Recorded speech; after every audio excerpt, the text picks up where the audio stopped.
अस्सलाम वालेकुम स्टूडेंट्स। हमने स्टार्ट किया हुआ था बिहेवियरल साइकोलॉजी का unit number 9, theories of personality and behaviour.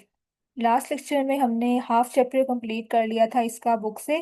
बाकी जो इसका हाफ रह गया वो हम आज के लेक्चर में कंप्लीट करेंगे, ठीक है। इसके मैंने आपको दिखाए थे तीन ऑब्जेक्टिव्स हमने कवर करने हैं। ये दो हमने पढ़ लिए थे थ्योरीज इसकी। और आज हमारा ये जो लास्ट ऑब्जेक्टिव है जो रह गया था ये हम कवर करेंगे। Identify various ways of assessing personality. ऐसे कौन कौन से मेथड्स हैं जिसको हम यूज करके किसी भी पर्सन की पर्सनैलिटी को असेस कर सकते हैं। तो ये डिफरेंट टाइप्स के मेथड्स हैं, ये भी आपकी बुक पे दिए हुए हैं। तो ये पूरा चैप्टर हमने आपकी बुक से ही कवर किया है, हारिश कुमार की बुक से, ठीक है। तो ये हम करते हैं, यहाँ तक हमने पढ़ लिया था इसका। थ्योरीज हमने डिटेल में पढ़ी थी। ये हमारा लास्ट टॉपिक है मेजरमेंट ऑफ पर्सनैलिटी, ठीक है। जिसमें हम पढ़ेंगे ऐसे कौन कौन से मेथड्स हैं या ऐसे कौन कौन से टेस्ट हैं जिसको हम अप्लाई करके किसी भी पर्सन की पर्सनैलिटी को असेस कर सकते हैं। तो इसकी बेसिकली थ्री कैटेगरीज हैं। पहली हमारे पास है सब्जेक्टिव मेथड्स, उसके बाद है ऑब्जेक्टिव मेथड्स और लास्ट पे है प्रोजेक्टिव मेथड्स, ठीक है। इन तीनों मेथड्स को हम यूज करके पर्सनैलिटी को मेजर करते हैं। तो इन तीनों को हम डिटेल में पढ़ेंगे, सब्जेक्टिव कौन कौन से होते हैं, ऑब्जेक्टिव कौन कौन से हैं और प्रोजेक्टिव टेक्निक्स कौन कौन सी हैं। तो स्टार्ट करते हैं सबसे पहले सब्जेक्टिव मेथड्स, ठीक है। सब्जेक्टिव मेथड्स ऐसे मेथड्स जिसमें हम किसी भी पर्सन से जो उससे इंफॉर्मेशन लेते हैं वो खुद रिपोर्ट करता है, खुद बताता है अपनी पर्सनैलिटी के बारे में कि उसकी क्या क्या हैबिट्स हैं, क्या पर्सनैलिटी ट्रेट्स हैं, क्या क्या एटीट्यूड्स हैं।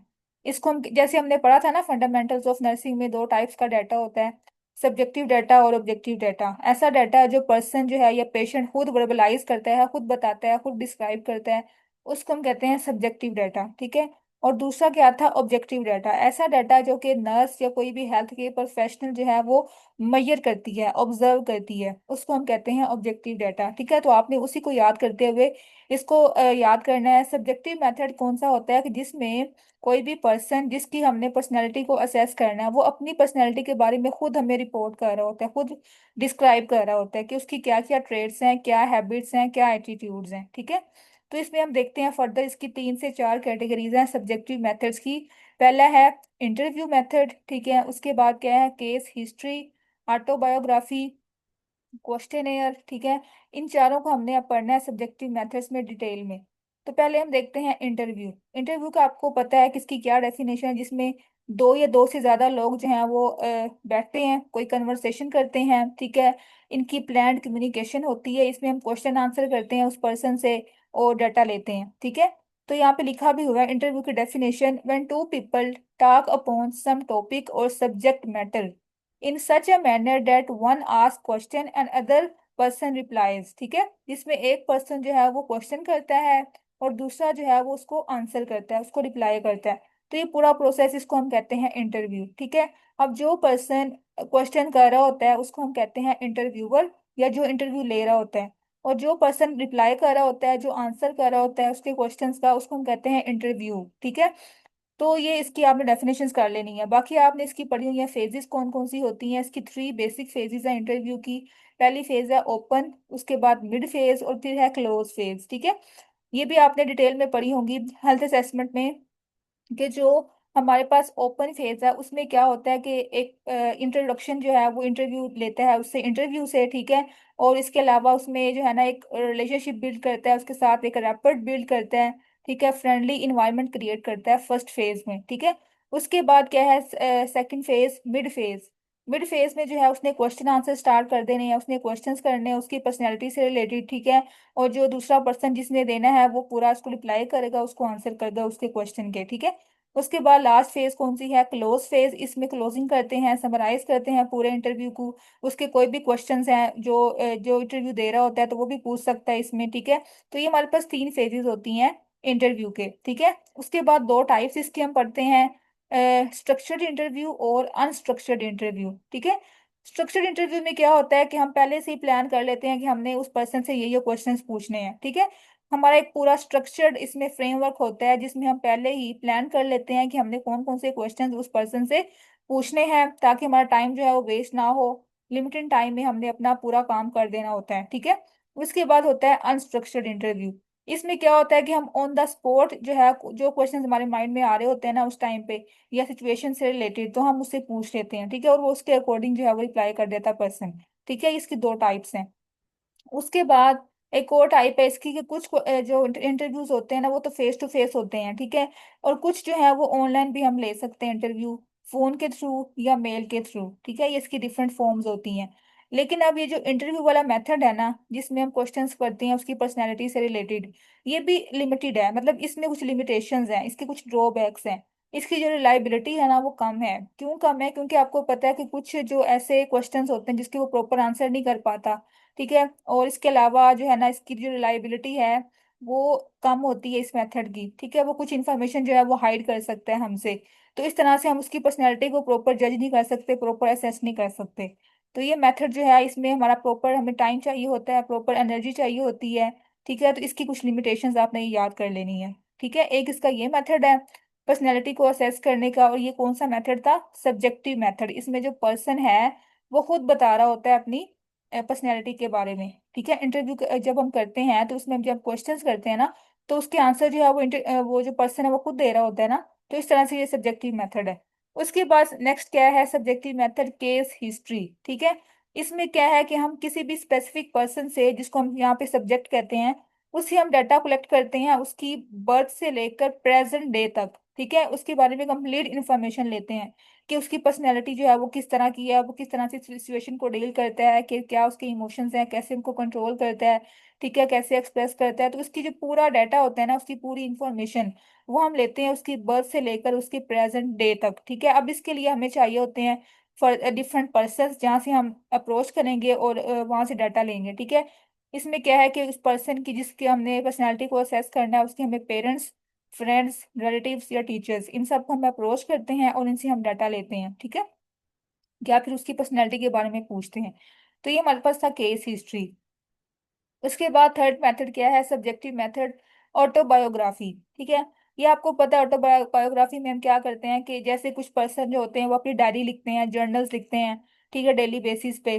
तो पूरी रूटीन अपनी लिख रहे होते हैं, अपने इमोशंस, अपनी फीलिंग्स को डिस्क्राइब कर रहे होते हैं डायरी के अंदर, ठीक है, अपनी वीकनेसेस को, अपनी स्ट्रेंथ्स को, उनका दिन कैसा गुजरा या उनकी क्या क्या आगे फीलिंग्स हैं सिचुएशन के बारे में। तो हम उसके थ्रू भी जो है वो पर्सन की पर्सनैलिटी को देख सकते हैं, उसको असेस कर सकते हैं, ठीक है, जिसमें वो अपना पूरा जो लाइफ इवेंट होते हैं उसको वो डिस्क्राइब कर रहा होता है, नोट डाउन कर रहा होता है, ठीक है। लेकिन इसकी भी कुछ लिमिटेशंस हैं, कुछ ड्रॉबैक्स हैं, कि इसमें जस्ट जो है वो पर्सन अपनी गुड पॉइंट्स को और अपने उसको हाईलाइट करता है गुड पॉइंट्स को, लेकिन जो उसकी वीकनेसेस है ना उसको हाइड कर सकता है, ठीक है। तो इस तरह से भी हम इसकी पर्सनैलिटी को प्रॉपर जो है वो असेस नहीं कर सकते इस मेथड के थ्रू भी, ठीक है। इसमें बाइस आ जाती है, इसमें भी एरर आ जाता है। उसके बाद जो थर्ड मेथड है सब्जेक्टिव मेथड, क्वेश्चन, ठीक है। क्वेश्चन में हम क्या करते, ये हमारे पास अभी आपने एमसीक्यू याद करना है, ये मोस्ट वाइडली यूज्ड मेथड है साइकोलॉजी के अंदर, जिसके थ्रू हम किसी भी पर्सन की पर्सनैलिटी के ट्रेट्स को असेस करते हैं, ठीक है। इसमें हम क्या करते हैं? क्वेश्चन का मतलब क्या है कि इसमें हम क्वेश्चन डेवलप करते हैं, इसमें हम कुछ ऐसे क्वेश्चंस बनाते हैं, फिर आगे साथ में हम ऑप्शंस भी देते हैं। अब जो उसकी पर्सनैलिटी होगी वो उसको टिक कर देगा कि वो किस टाइप की उसकी पर्सनैलिटी है, ठीक है। जैसे अब यहाँ पे हमने क्वेश्चन लिखा, I feel shy when met with strangers, ठीक है, ये हमने उससे क्वेश्चन करना है और आगे हमने ऑप्शन दे देने हैं, ट्रू, अनसर्टेन, फॉल्स, जो भी उसकी पर्सनैलिटी का होगा वो उसको लगा दे, टिक कर देगा, ठीक है। तो इस तरह हमने उसको क्वेश्चन प्रोवाइड करने हैं और इसके थ्रू हम उसके आंसर जो है उसको देख लेंगे, उसको इंटरप्रेट कर लेंगे, ठीक है, उसके जो भी रिप्लाईज आते हैं जो भी वो टिक करेगा। तो ये भी हमारे पास एक मेथड होता है उसकी पर्सनैलिटी को असेस करने का, ठीक है। ये हमारे पास कौन से मेथड थे? सब्जेक्टिव मेथड, जिसमें जो पर्सन है जिसकी हमने पर्सनैलिटी को असेस करना है वो खुद अपने बारे में डिस्क्राइब कर रहा होता है, बता रहा होता है। उसके बाद जो सेकंड टेक्निक है इसकी इसकी पर्सनैलिटी को असेस करने की, वो है ऑब्जेक्टिव टेक्निक या फिर ऑब्जेक्टिव मेथड्स, ठीक है। इसमें क्या है कि जो वो पर्सन है वो खुद नहीं बताता, वो खुद अपने आंसर नहीं देता अपनी पर्सनैलिटी के बारे में, बल्कि जो भी जिसने असेस करना होता है, जिस पर्सन ने, उस पर्सन को, वो उसे डाटा लेता है, ठीक है, वो उसको ऑब्जर्व करता है कि उसकी क्या क्या पर्सनैलिटी के ट्रेट्स हैं, ठीक है। अब इसमें कौन कौन से मेथड्स है फर्दर? पहला है ऑब्जर्वेशन, उसके बाद सिचुएशनल और बिहेवियरल टेस्ट, ठीक है, उसके बाद रेटिंग स्केल्स और सोशियोमेट्री, ये चार इसके मेथड्स हैं ऑब्जेक्टिव मेथड्स। इसको हम देखते हैं। पहला क्या है? ऑब्जर्वेशन। अब इसमें हम क्या करते हैं कि जिस पर्सन का हमने उसकी पर्सनैलिटी को हमने असेस करना है, उसको हमने देखना है, तो उसको हम ऑब्जर्व करेंगे। ठीक है, उसमें उसको हम डिफरेंट सिचुएशंस में, डिफरेंट जो है ना सेटिंग्स में ऑब्जर्व करेंगे कि उसका क्या बिहेवियर है। ठीक है, कि वो किस तरह से सिचुएशन को डील करता है, कैसे वो अपनी इमोशंस को कंट्रोल करता है, कैसे एक्सप्रेस करता है। ठीक है, तो हम क्या करते हैं, उसकी प्रॉपर जो है वो रिकॉर्डिंग कर लेते हैं। लाइक यहाँ पे क्या लिखा हुआ है कि हमने कोई भी स्पेसिफिक सिचुएशन में देखना है कि वो पर्सन कैसे डील करता है, कैसे बिहेव करता है। ठीक है, तो हम क्या करेंगे, उसकी कुछ रिकॉर्डिंग्स करेंगे। वो रिकॉर्डिंग जो है वो बाद में हम उसको एनालाइज करेंगे और इंटरप्रेट करेंगे कि हाँ इसकी इस तरह की पर्सनैलिटी है, वो किस तरह से बिहेव कर रहा है उस सिचुएशन के अंदर। ठीक है, तो ये पहला मेथड है हमारे पास ऑब्जर्वेशन का। ठीक है, जिसमें सिंपली हम जो है वो ऑब्जर्व करते हैं। उसके बाद दूसरा क्या मेथड है, सिचुएशनल और बिहेवियरल टेस्ट। ठीक है, इसमें हम क्या करते हैं, किसी भी पर्सन को जो है जिसकी हमने असेस करनी होती है पर्सनैलिटी को असेस करना होता है, तो उसमें हम किसी भी टाइप की उसको सिचुएशन दे देते हैं कि फॉर एग्जांपल आपको, आप इस सिचुएशन में चले जाते हैं, तो आप इस सिचुएशन को कैसे डील करेंगे, कैसे बिहेव करेंगे। ठीक है, मतलब ये रियल सिचुएशन नहीं होती, इमेजिन करना हमने। ठीक है, उस पर्सन को हमने इमेजिनरी जो है वो सिचुएशन दे देनी है कि फॉर एग्जांपल, जैसे अब यहाँ पे लिखा भी हुआ है कि अगर आपके घर पे कोई ऐसा पर्सन आ जाता है, तो जो मतलब कि जो है ना स्ट्रेंजर है, ठीक है, तो आप कैसे डील करेंगे। ठीक है, यहाँ पे लिखा भी हुआ है कि जैसे आप घर पे अकेले हैं, you are at home alone and some anti social elements enter your home, what you will do. ठीक है, अब ये क्या है, एक हाइपोथेटिकल या एक इमेजिनरी सिचुएशन है, रियल नहीं है। ठीक है, तो हमने इसको सिचुएशन देनी है और हमने चेक करना है कि वो इस सिचुएशन को कैसे डील करेगा। ठीक है, जैसे अब उसने रिप्लाई क्या किया, उसने ये बताया कि मैं फटाफट जो है वो अपने पेरेंट्स को कॉल करूंगा कि वो हेल्प हेल्प के लिए आए मेरे। ठीक है, फिर हमने उसको एक और सिचुएशन दे दी कि फॉर एग्जांपल आपके पास फोन भी अवेलेबल नहीं है, तो आप फोन भी नहीं करेंगे, फिर आप क्या करेंगे। ठीक है, तो इस तरह से हम उसको फर्दर जो है उस सिचुएशंस देते जाएंगे और उसके रिस्पॉन्सेज को चेक करते जाएंगे। ठीक है, जिस तरह का उसका रिस्पॉन्स आएगा, जो भी उसका रिप्लाई आएगा, उसकी बेस पे हम उसकी पर्सनैलिटी को असेस कर सकते हैं कि हाँ ये इस तरह से उस सिचुएशन को डील कर रहा है, तो इसके अंदर ये ट्रेड्स हो सकते हैं। ठीक है, एक हमारे पास ये टेस्ट होता है जिसमें हम सिचुएशन की बेस पे उसके बिहेवियर को असेस कर रहे होते हैं। उसके बाद क्या है, थर्ड मेथड इसका ऑब्जेक्टिव मेथड, रेटिंग स्केल्स। ठीक है, इसमें हम क्या करते हैं, रेटिंग देते हैं उस पर्सन को। जैसे कि ये हमारे पास एक क्या है, स्केल है पूरा, जिसमें हमने ये बनाई हुई है मैनिक। पहले इसका मैनिक जो है ना एक स्टेज होती है जिसमें पर्सन जो है ना वो क्या मैं आपको बताऊं कि ओवर एक्साइटेड हो जाता है। ठीक है, मैनिक, उसके बाद एक्साइटेबल, उसके बाद थर्ड पे क्या है, स्टेबल, फोर पे शाय, और फिफ्थ पे डिप्रेसिव। ठीक है, हम उसको कोई भी ऐसी सिचुएशन दे देते हैं, उससे हम पूछते हैं कि आप इस सिचुएशन में किस तरह का फील करते हैं, आपकी क्या इमोशंस होते हैं, क्या जो है ना आपकी फीलिंग्स होती हैं, तो वो बताएगा। ठीक है, अगर वो स्टेबल है तो वो थ्री पे टिक करेगा। ठीक है, अगर वो शाय होता है उस सिचुएशन को फील करके, तो वो फोर पे टिक करेगा। ठीक है, तो हमने क्या करना है, उसको रेटिंग स्केल के थ्रू जो है उसकी पर्सनैलिटी को असेस करना है। ठीक है, उसकी इमोशंस की बेस पे। उसके बाद क्या है, आगे एक हमारे पास ये वाला टाइप है रेटिंग की। ठीक है, जिसमें हम क्या करते हैं कि, अच्छा ये तो जो है ना टाइप, वो दो टाइप्स की होती है रेटिंग। एक होती है डिस्क्रिप्टिव स्केल, ठीक है, एक होता है ग्राफिक स्केल। ठीक है, इन दोनों को आपने याद करना है, दोनों में हम रेटिंग दे रहे होते हैं। ठीक है, उसकी हमने कोई भी इसको सिचुएशन दे देनी है, उसके बाद हमने ये पूरा उसको रेटिंग स्केल बता देना है कि इसमें आप किसके ऊपर लाइक कर रहे होते हैं। ठीक है, उसके ऊपर वो टिक कर देगा। तो इस तरह से हम उसकी पर्सनैलिटी के ट्रेड्स को असेस कर सकते हैं। आगे हम देखें तो हमारे पास जो लास्ट मेथड है इसका ऑब्जेक्टिव मेथड, सोशियोमेट्री। ठीक है, अब जो सोशियोमेट्री है ना, इसमें पहले जो जो भी मेथड थे ना, उसमें हम किसी सिंगल पर्सन की पर्सनैलिटी को असेस कर रहे होते हैं, लेकिन जो सोशियोमेट्री है ना, इसमें हम एक सोशल ग्रुप की जो पर्सनैलिटी है ना उसको असेस करते हैं। हम उसके जो भी ग्रुप के मेंबर्स हैं ना, उसको हम असेस करते हैं कि उस पूरे मेंबर का जो बिहेवियर है, उसकी जो पर्सनैलिटी है वो किस तरह की है। ठीक है, तो आपने ये इसका डिफरेंशिएट करना है, इसको अलग आपने याद करना है कि this method is use to study the structure of a group. ठीक है, इसमें आपने ग्रुप की बात करनी है, मेंबर्स की बात करनी है, उनका आपस में रिलेशनशिप कैसा है। ठीक है, ये हो गया। तो ये हमारे पास थे इसके ऑब्जेक्टिव मेथड्स। आगे लास्ट पे एक हमारा रह गया है प्रोजेक्टिव मेथड्स। ठीक है, प्रोजेक्टिव टेक्निक्स कौन कौन सी होती हैं, तो ये हम देखते हैं। अच्छा, सबसे पहले आपने ये याद करना है कि प्रोजेक्शन हम किसको कहते हैं। प्रोजेक्शन जो है वो एक टर्म है, ये आपने याद करनी है। ये एक ऐसा प्रोसेस है जिसमें किसी भी पर्सन की जो अनकॉन्शियस या सबकॉन्शियस माइंड के अंदर जो भी उसकी विशेस, जो भी उसके फेयर्स, पेन्स, डिजायर्स, इम्पल्सिस जो भी होती है ना उसके अंदर, उसको वो एक्सप्रेस करता है, उसको एक्सटर्नलाइज करता है, इन्वायरमेंट में लेके आता है। ठीक है, इस प्रोसेस को हम कहते हैं प्रोजेक्शन। ठीक है, मतलब प्रोजेक्ट करना, एक्सप्रेस करना। ठीक है, या फिर रिफ्लेक्ट करना। तो ये इसकी डेफिनेशन है, ठीक है, ये आपने याद करनी है। ऐसा प्रोसेस जिसमें कोई भी पर्सन जो है उसकी सबकॉन्शियस या अनकॉन्शियस माइंड में जो भी उसकी फीलिंग्स होती हैं, जो भी फेयर्स होते हैं, इम्पल्सिस, जो भी डिजायर्स होती हैं, उसको वो एक्सप्रेस कर देता है, ठीक है, उसको वो कॉन्शियस में लेके आ जाता है, कॉन्शियस माइंड में लेके आ जाता है, ठीक है। इस प्रोसेस को हम कहते हैं प्रोजेक्शन, ठीक है। तो जब वो इन पूरी अपनी फीलिंग्स को, अपनी इम्पल्सिस को बाई लेके आएगा, एक्सटर्नलाइज करेगा, तो हम उस तरह से उसकी पर्सनैलिटी को असेस कर सकते हैं, ठीक है। और ये जो पूरी टर्म है वो किसने दी थी? फ्रूड ने दी थी, ठीक है। फ्रूड जो है वो उसने इस टर्म को यूज किया था, प्रोजेक्शन की टर्म को, और उसने कहा था ये हमारे पास एक डिफेंस मैकेनिज्म है, ठीक है, एक डिफेंस सिस्टम होता है जिसमें जो भी पर्सन की विशेस होती हैं, जो भी आइडियाज होते हैं, इम्पल्सिस होती हैं, वो उसको कहाँ पे लेके आता है? कॉन्शियस में लेके आता है, कॉन्शियस माइंड में लेके आता है। पहले कहाँ पे होती है वो? अनकॉन्शियस में होती है, अनकॉन्शियस में वो रिप्रेस हुई होती हैं, ठीक है। तो वो इस प्रोसेस में उनको बाहर लेके आता है, उनको कॉन्शियस माइंड में लेके आता है, ठीक है। तो इस तरह से हम उसकी पर्सनैलिटी को असेस कर सकते हैं। अब हम देखते हैं इसमें कौन कौन से टेस्ट होते हैं फर्दर। इसमें 4 टेस्ट हैं। पहला कौन सा है? रो स्केच इंक ब्लॉक टेस्ट, ठीक है, एक ये टेस्ट है। उसके बाद थीमेटिक ए परसेप्शन टेस्ट, ठीक है। थर्ड पे है वर्ड एसोसिएशन टेस्ट, और फोर्थ पे है ड्रीम एनालिसिस। ये हमारे पास 4 मेथड्स होते हैं प्रोजेक्शन के अंदर, ये हम देखते हैं। अच्छा, सबसे पहले कौन सा है? रो स्केच इंक ब्लॉक टेस्ट, ठीक है।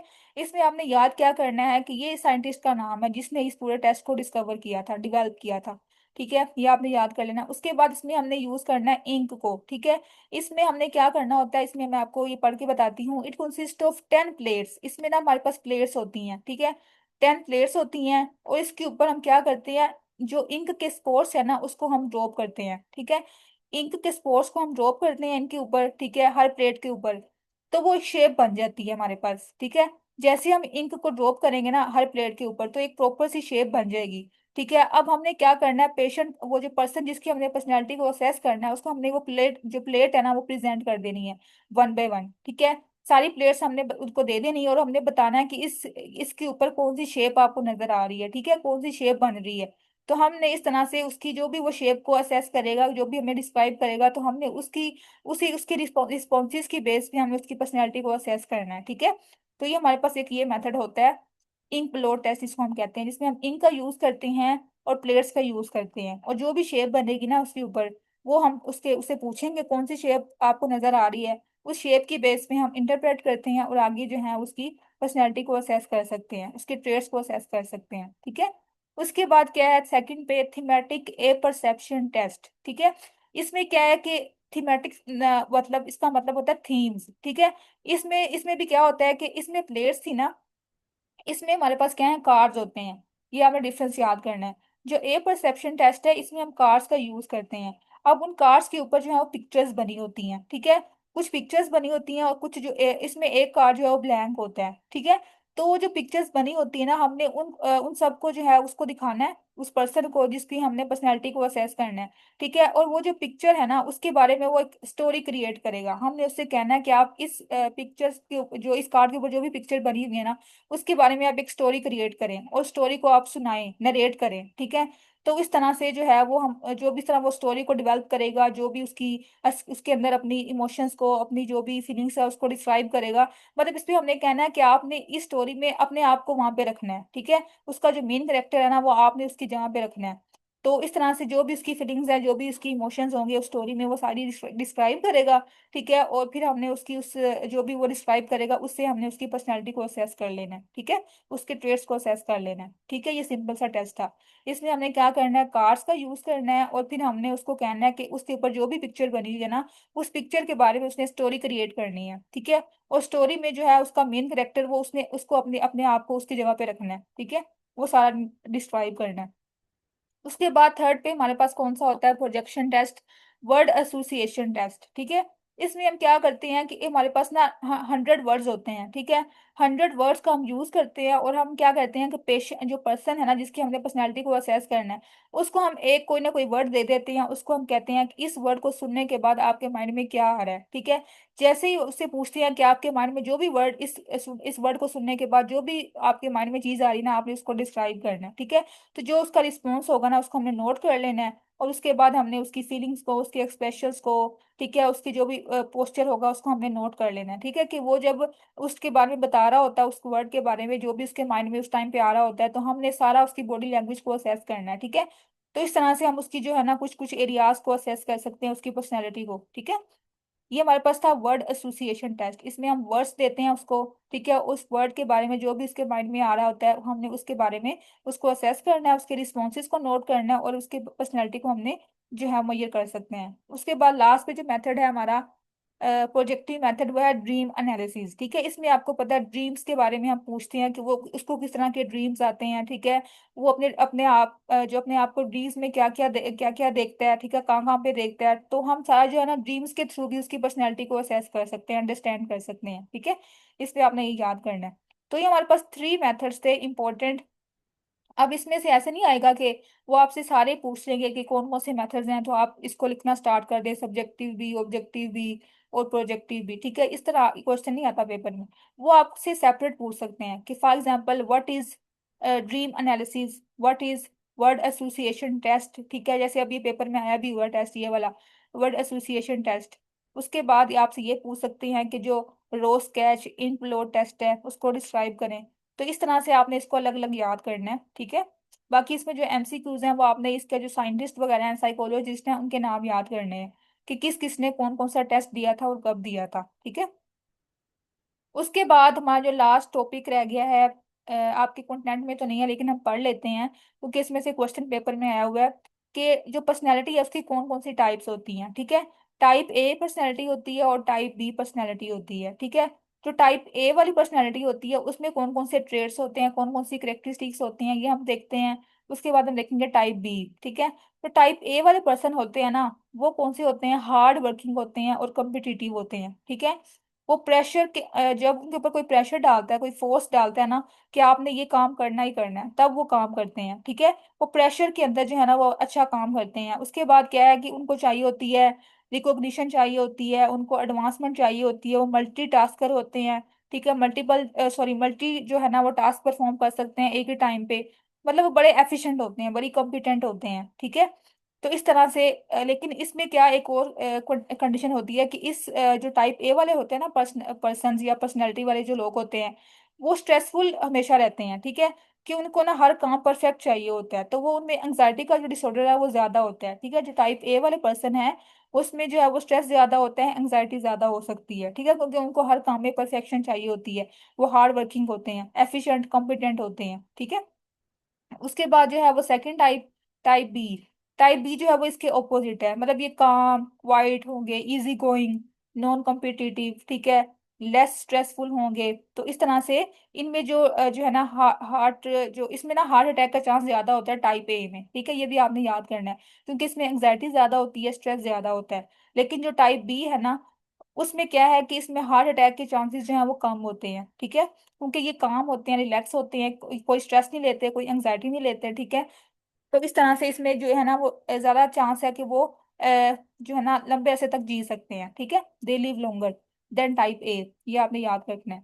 उसके बाद अब कुछ और टाइप्स हैं यहाँ पे दी हुई हैं। स्टेबल पर्सनैलिटी होती है, न्यूरोटिक पर्सनैलिटी, हिस्ट्रियोनिक पर्सनैलिटी, एक्सट्रावर्ट और इंट्रोवर्ट। ठीक है, ये हम थोड़ा सा देख लेते हैं इसमें क्या क्या बताया हुआ है। जो स्टेबल पर्सनैलिटी है वो कौन से पर्सन होते हैं, इमोशनली स्टेबल होते हैं, बैलेंस्ड पीपल होते हैं। ठीक है, वही काम एंड कूल और इजी गोइंग होते हैं, कोऑपरेटिव होते हैं। ठीक है, उसके बाद क्या है, न्यूरोटिक पर्सनैलिटी। ये होती है हाईली इमोशनल। ठीक है, बड़े ही सेंसिटिव होते हैं।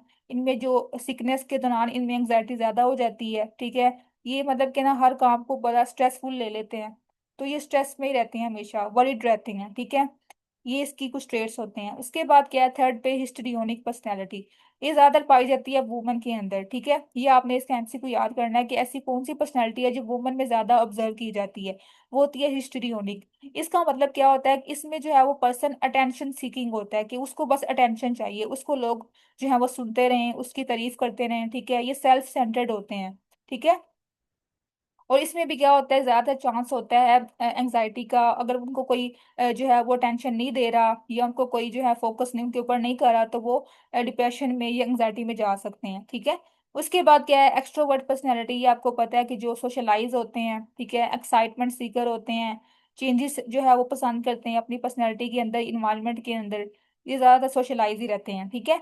उसके बाद जो है वो इंट्रोवर्ट है। ये क्या है कि जो आइसोलेटेड फॉर्म में जो है वो रहना पसंद करते हैं, अकेले रहना पसंद करते हैं, शाय होते हैं, ठीक है। जो सोशल ग्रुप्स हैं उनको ये अवॉइड करते हैं, एक्साइटमेंट को अवॉइड करते हैं, ठीक है। तो इस तरह से ये क्या है, हमारे पास चार टाइप्स होती हैं, सॉरी 5 टाइप्स हैं पर्सनैलिटी की, ठीक है। ये आपने याद कर लेनी है। तो ये चैप्टर हमारा कंप्लीट हो गया है, कंटेंट के अकॉर्डिंग में मैंने आपको पूरा करवा दिया। और जो बुक से एक्स्ट्रा मैंने आपको बताया, इसके लास्ट लेक्चर में हमने पढ़े थे कंपोनेंट्स, जिसको हम कॉन्स्टिट्यूएंट्स भी कहते हैं, वो आपने अच्छे से करने हैं। और यहाँ पे ये जो इसकी टाइप्स है ना पर्सनैलिटी की, ये भी आपने अच्छे से करनी है, ठीक है। अब मैं आपको दिखाती हूँ, जिसके पास पेपर में क्वेश्चन आए हुए थे, ये सारे हमारे कवर हो गए हैं। डिफाइन पर्सनैलिटी हमने पढ़ लिया, उसके बाद कंपोनेंट्स भी हमने पढ़ लिए, ठीक है। उसके बाद हमने पढ़े इसकी ट्रेड्स कौन कौन से होते हैं, पर्सनैलिटी ट्रेड्स। ये इसकी थ्योरी में हमने पढ़े थे, डिफरेंट टाइप्स के ट्रेड्स होते हैं, कार्डिनल, इंडिविजुअल, ठीक है। आगे और भी टाइप्स हैं, ये भी हमने कवर कर लिया। उसके बाद आज हमने देखा टाइप ए और टाइप बी पर्सनैलिटी में क्या डिफरेंस है, ठीक है। उसके बाद थ्योरीज हमने डिटेल में पढ़ी, कौन कौन सी थ्योरीज थी इसकी। तो इस तरह से ये सारे आपने क्वेश्चन जो है वो अच्छे से करने हैं। ये चैप्टर हमारा कंप्लीट हो गया है, ठीक है। इसके बाद हम स्टार्ट करेंगे अपना अगला चैप्टर, ये वाला काउंट, सॉरी ये भी हमारा हो गया था, ये रह गया था हमारा स्ट्रेस वाला, ठीक है। तो इसके बाद हमारा जो पूरा कंटेंट है इसका साइकोलॉजी का, वो कंप्लीट हो जाएगा, ठीक है। ये हम स्टार्ट करेंगे नेक्स्ट लेक्चर में। ये पूरा चैप्टर आपने अच्छे से रीड करना है, पर्सनैलिटी वाला।